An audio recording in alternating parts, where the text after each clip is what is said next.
여러분, 누가 진정한 친구인가? 누가 정말 나를 위하는 사람인가? 그럼 어떻게 알 수 있을까, 여러분? 여러 몇 가지 기준이 있지만 고난이 왔을 때 알게 됩니다. 환란이 오고 위기가 왔을 때 진정으로 나를 위하는 사람이 누구인가, 나의 진정한 친구가 누구인가 아닌가를 알 수가 있는 것입니다. 제가 이렇게 주변의 분들도 보면은 그렇게 사업이 잘 되고 돈을 많이 벌고 뭐 세상에서 잘 나갈 때는 사람들이 주변에 막 끌어요. 막 이렇게 모여듭니다. 근데 사업이 망하고 어려워지고 힘들어지면요, 정말 썰물처럼 싹 빠져나갑니다. 기가 막히죠, 여러분. 그래서 참 허탈해진 것을 경험하는 사람들을 많이 보게 돼요. 야, 이 사람들이 진정으로 나를 위하는 사람이 아니구나. 진짜 나의 친구가 아니구나. 그러니까 위기와 환란이 오면은 자기 어떤 손익 계산을 따져보는 거예요. 내게 유익이 되냐 안 되냐 따져보는 거예요. 자기가 먼저가 되는 거예요. 자기 이익이 먼저고 자기 어떤 안전이 먼저인 것입니다. 그걸 자기를 희생하면서까지 자기 어떤 위험 부담을 가지면서까지 누군가를 도우려고 하지 않습니다. 이게 정말 많은 사람들의 모습인데, 여러분 욥도 그러지 않았습니까? 욥도 보면은 우리가 욥기 19장 13절을 우리가 보면은 내 친척은 나를 버렸으며 가까운 친지들은 나를 잊었구나. 14절에 13절에 나 형제들이 나를 멀리 떠났다. 또 나를 아는 사람 모든 사람이 내게 낯선 사람이 되었구나.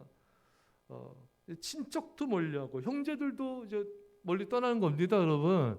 이렇게 욥이 가난해지고 정말 병들고 이렇게 망하니까 형제들까지 외면하는 거예요. 형제들도 성경에 어제 자꾸 도와달라고 돈 달라고 하면 형제도 여러분 멀어집니다, 여러분. 다 숨어버리는 거예요. 예. 또 15절에 내 집에 사는 자와 내 여종들 나를 낯선 사람 여긴다. 16절에 내가 종을 불러도 대답하지 않고 무시하는 거죠. 이 종들까지도 욥을 무시합니다. 욥이 이렇게 힘 있고 부가 있을 때는 얼마나 또 잘 따랐습니까? 그렇잖아요, 여러분. 이제 완전히 망가 종들까지 무시하고 18절 어린 아이들까지도 나를 업신여기고 어린 아이들 주변의 어린 아이들까지도 업신여기는 거예요. 19절에 나의 가까운 친구들이 나를 미워하며 내가 사랑한 사람들이 돌이켜 나의 원수가 되었구나. 그러니까 가까운 친구들조차도 미워하는 것입니다, 여러분. 참 이게 참 놀랍지 않습니까, 여러분? 그렇게 욥한테 얼마나 또 은혜를 많이 받았겠습니까? 그렇잖아요, 여러분. 근데 이렇게 욥이 어려워지고 힘들어지니까 싹 돌변하는 거예요. 참 사람은 이렇게 가깝게 지내다가도 돌변합니다. 자기 마음에 안 들거나 자기 어떤 좀 감정이 안 좋거나 또 그 사람이 어려워지거나 하면은 입장이 싹 바뀌는 거예요. 이런 사람들이 이 세상에 너무나 많이 있는 것입니다. 이거는 하나님이 기뻐하지 않는 모습이죠. 예. 심은 대로 거두리라. 본인도 이렇게 거두게 돼요. 예. 자, 이처럼 욥이 어려움에 처하자 형제도 친척도 여종도 또 집에 가까운 친구들조차도 싹 돌변하고 변하고 떠나고 멀리하고 무시하고 낯선 사람이 돼버리는 거예요. 그러니까 이렇게 환란이 와봐야 고난이 와봐야 정말 누가 나를 위한 사람인지 누가 나의 진정한 친구인지가 결정적으로 드러나는 것입니다. 교회도 마찬가지. 교회가 어떤 어려움과 위기가 처하잖아요. 제가 존경하는 목사님 굉장히 훌륭한 큰 대형교회 목사님이신데 이 교회가 이렇게 어려워지니까 정말 교회를 위하는 사람, 목사님 위하는 사람, 하나님 편에 쓴 사람이 싹 쓰고 아닌 사람이 싹 갈라지다는 것입니다. 이게 그러니까 위기와 환란은 진짜 성도와 가짜를 정말 가라지와 정말 진짜를 여러분 완전히 구별하는 것이 바로 고난과 환란인 것입니다. 나는 어떤 사람인가 봐야 돼요. 예. 내가 고난과 환란이 와도 정말 그 사람을 편에 서서 그 사람 위하는 사람인가? 고난과 위기가 와도 교회 편에 서는 사람인가? 목회자 편에 서는 사람인가? 하나님 편에 서는 사람인가? 이게 내가 누구인지가 드러나요. 예. 어려운 가운데도 계속 감사하고 찬양하는 사람은 하나님이 기뻐하시는 사람입니다. 위기와 환란이 왔을 때 원망불평하는 사람은 이 사람 하나님이 사람이 아니에요. 예. 이스라엘 백성 싹 갈라지지 않습니까, 여러분? 근데 참 놀라운 거는 이게 위기 환란 때 감사한 사람이 별로 없고요. 위기와 환란이 왔을 때 하나님 편에 서는 사람이 별로 없다는 것입니다. 정말 그 사람 끝까지 위하는 사람이 별로 없다는 거예요. 대부분 그렇지 않다는 거예요. 진짜는 소수다. 진짜 그리스도는 소수인 것이에요. 사랑하는 여러분, 여러분과 저는 진짜 크리스찬이 되시기를 축원합니다. 7절에 보면요, 욥이 오늘 본문에 이제 8절에 보면은 내가 앞으로 가도 그가 아니 계시고 뒤로 가도 보이지 아니하며 9절에 내가 왼쪽에서 일어나 내가 만날 수 없고 그가 오른쪽으로 돌이키시나 배울 수 없구나. 그러니까 욥은 지금 어디서 앞뒤 좌우 어딜 쳐다봐도 하나님이 보이지가 않는 것입니다. 분명 하나님은 지금 일하시고 계시는데 하나님이 보이지 않는 거예요. 하나님을 또 내가 찾아도 만날 수가 없는 것입니다. 이렇게 환난은 극심한데 하나님은 보이지 않고 하나님은 침묵하신다. 이게 욥을 힘들게 하는 것입니다, 여러분. 사람은 여러분 고난도 힘들지만 고난 가운데 하나님의 침묵이 너무 힘든 거예요. 이때 욥은 무엇을 붙잡아야 했나, 무엇을 의지해야 했는가? 10절입니다. 시작. 그러나 내가 가는 길을 그가 아시나니 그가 나를 단련하신 후에는 내가 순금같이 되어 나오리라. 아멘. 여러분, 욥은 두 가지를 붙잡습니다. 우리도 이걸 붙잡아야 돼요. 고난 중에 환난 중에 지금 모두가 지금 욥을 멀리하고 있지 않습니까, 여러분? 욥을 조롱하고 멸시하고 미워하고 떠났는데 욥의 마음을 알아준 사람이 아내조차도 욥의 마음 몰라요. 우리 아내분들 남편 마음 알아주기 바랍니다. 자녀 마음 알아주시기 바래요. 남편분들도 아내 마음을 알아줘야 돼요. 이렇게 가장 가까운 친구도, 가장 가까운 아내 남편도 아내도 마음을 몰라주는 거예요. 외로운 거죠. 인간은 참 고독한 존재예요. 가장 가까운 사람조차도 옆에 있는 사람 말하는 마음을 모르니, 그 마음을 위로해 주지 않으니. 그러니까 욥은 철저하게 외로웠습니다. 그때 욥이 뭘 붙잡았는가? 하나님이 나의 길을 아십니다. 하나님이 나를 아십니다. 예. 하나님은 욥이 이 환난과 비방과 조롱 속에서 믿음을 지킨 걸 아시는 거예요. 예. 하나님은 욥의 중심을 아시는 거예요. 여러분, 그렇습니다.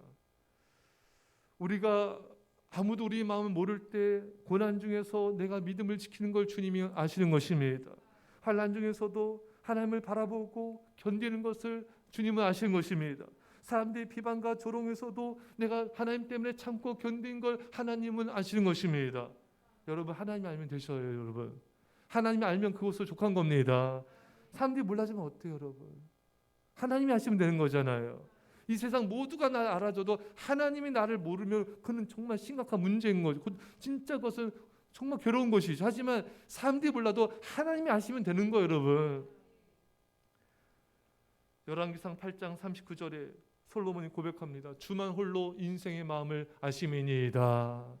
정말 우리 인생의 마음을 아는 것은 하나님밖에 없는 거예요. 다른 사람이 나를 알아줄 것을 기대하지 마세요. 사람들은 언제나 자기중심적이에요. 사람들은 놀라울 정도로 자기중심적으로 살아갑니다. 그것이 부모일지라도, 때로는 자녀일지라도, 남편과 아내일지라도 인간의 근원적 모습이 바로 그런 거예요. 누가 나를 이해하지 않는다고 알아주지 않는다고 해서 섭섭해할 필요 없어요. 마음 상심할 필요 없어요. 인간은 그래요. 우리도 마찬가지입니다, 여러분. 하나님이 나를 온전히 아신다. 그러면 되고 그것이 위로가 되는 것입니다. 예전에도 참 이렇게 환란의 깊은 어둠 속에 있을 때, 벼랑 끝에 서 있을 때 성전에서 간절히 기도하는데 하나님께서 또 골방에서 기도하는데 그런 음성을 많이 들려주셨어요. 내가 너를 안다. 내가 너를 안다. 내가 너를 사랑한다. 이 음성이 얼마나 힘이 되는지, 그게 전부였어요. 힘 정도가 아니라 그 하나님의 음성 때문에 견딘 거예요. 그 하나님의 음성이 없었으면 저는 살 수가 없었어요. 우리도 모두가 마찬가지죠. 내가 너를 안다. 내가 너를 사랑한다. 여러분, 우리는 하나님이 나를 아신다는 사실로 위로를 받아야 돼요. 하나님이 나의 진심과 나의 모든 걸 아신다는 것을 힘을 얻는 것입니다. 여러분, 세상이 날 몰라도, 사람들이 몰라도 하나님이 날 아시기 때문에 거기에 우리 희망이 있고 우리가 소망이 있고 그것이 우리의 전부가 되는 것입니다. 내가 가는 길을 그가 아시나니. 욥은 어떤 길을 걸어갔습니까? 하나님이 인정하실 정도로 욥은 정직하고 온전하고 악에서 떠난 믿음의 길을 갔습니다. 세상이 이렇게 욥을 공격하지만 하나님은 그걸 아시는 거예요, 여러분. 그 욥은 그걸 고백하는 것입니다. 내가 순금같이 되어 나오리라. 여러분, 순금이란 것은 이런 불순물을 다 빼는 거예요. 연단을 통하여 망치로 때리고 불에 넣고 또 물에 넣고 담금질하지 않습니까? 그래서 굉장히 강해지지 않습니까, 여러분? 또 이렇게 순금이 되지 않습니까, 여러분? 이런 연단을 통하여 불순물을 제거하고 강해지는 그런 순금 같은 믿음의 사람이 되길 원하신 것입니다.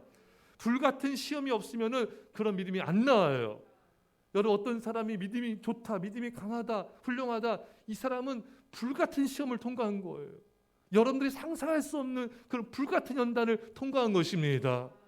그렇지 않고는 말씀 공부하고 성경 공부 몇 자 했다고 믿음 잘한 거 아니에요. 하나님 말씀 많이, 신앙 서적 많이 봤다고 믿음 잘합니까? 그렇지 않아요, 여러분.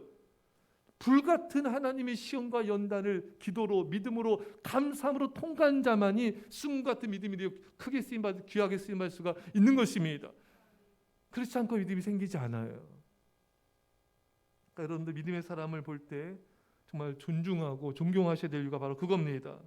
로마서 5장 3절 이하에 다만 이뿐 아니라 우리가 환난 중에도 즐거워하니 이는 환난은 인내를, 인내는 연단을, 연단은 소망을 이루는 줄 알미로다. 이 환난을 통해 인내한다, 인내를 통해 연단받은 인격이 된다는 뜻입니다, 여러분. 입증된 성품이 되는 거예요. 하나님은 나를 왜 내 삶까지 이렇게 고난과 환난을 주시는가? 이 연단하셔서 정금같이 만들려는 거예요. 하나님을 닮은 인격으로 만들려는 것입니다. 여러분, 그래서 우리는 환난 중에 우리가 뭘 붙잡아야 되는가? 욥처럼 하나님이 나를 아십니다. 그리고 이 연단 끝에 하나님께서 나를 단련하셔서 순금 같은 믿음의 사람이 될 것을 믿습니다. 기대하셔야 돼요, 여러분. 이렇게 욥처럼 환난 가운데 있을지라도 우리는 하나님의 은혜를 기대하고 하나님이 나를 변화시킬 것을 기대해야 되는 것입니다. 사람들은 이때 환난과 고난이 오면 단지 문제 해결, 그 어려움 해결, 여기에 집중하는 경향이 있어요. 이거는 하나님의 뜻을 전혀 모르는 거예요. 근데 대부분 사람들이 그래요. 단지 빨리 고난을 빨리 통과하자, 문제 해결하자, 거기에만 초점 맞추는데 아니에요. 하나님이 나를 하신다. 하나님께 초점 맞추셔야 됩니다. 그리고 하나님께 이것을 통해서 나를 순금 같은 믿음의 사람을 만들 것이다, 내가 변화될 것이다, 이걸 기대하기를 하나님께서 원하시는 것입니다. 사랑하는 여러분, 아무리 극심한 어려움 속에 있어도 기대해야 됩니다. 하나님은 일하시고 계시고 더욱더 역사하실 것이고 나를 변화시킬 것입니다. 사랑하는 성도 여러분, 여러분과 저는 믿음의 길을 갑시다. 오늘 보면요, 욥기 23장 11절 보면은 내 발이 그의 걸음을 바로 따랐으며 내가 치우치지 아니하였고 내가 그 입술의 명령을 어기지 아니하고 말씀을 귀히 여겼도다. 여러분, 우리가 다 죄인이에요. 다 죄인이지만 믿음의 길을 가려고 노력해야 돼요. 믿음의 길을 가셔야 돼요. 그런 사람은 이런 환난 가운데서 믿음의 기대를 할 수 있는 거예요. 하지만 불순종과 하나님을 떠나는 길을 가는 사람은요, 어려움 당하면요 원망불평하기 바쁩니다. 남 탓하기 바쁩니다. 뭐 하나의 역사를 기대하고 하나님의 뜻을 바라보고 이런 거 잘 못해요. 왜? 그의 삶이 부정직한 길을 가고 있기 때문에 고난과 환난이 만나면은 그의 진면목이 드러나기 때문에 그런 것입니다. 그래서 믿음의 길을 가는 사람은 더 기대하는 거예요. 환난 중에도 기도하는 거예요. 어려운 고난 가운데서도 소망하는 거예요. 하나님의 역사를 소망하고 하나님 나를 통해 일하실 것을 소망하는 것입니다. 여러분과 제가 믿음의 길을 가서 고난과 환난 중에서도 하나님을 찬양하고 더욱 하나님을 기대하고 그 역사가 나타나기를 간절히 축원합니다. 기도합시다. 사랑의 아버지 하나님, 이 세상 모든 사람들이 우리를 모른다 할지라도, 우리의 마음을 모른다 할지라도 주님은 우리의 마음을, 나의 마음을 아십니다. 그것으로 우리는 족하며 감사하며 찬양합니다. 하나님 아버지 또한 주님이 나의 길을 아십니다. 믿음의 길을 가게 하여 주십시오.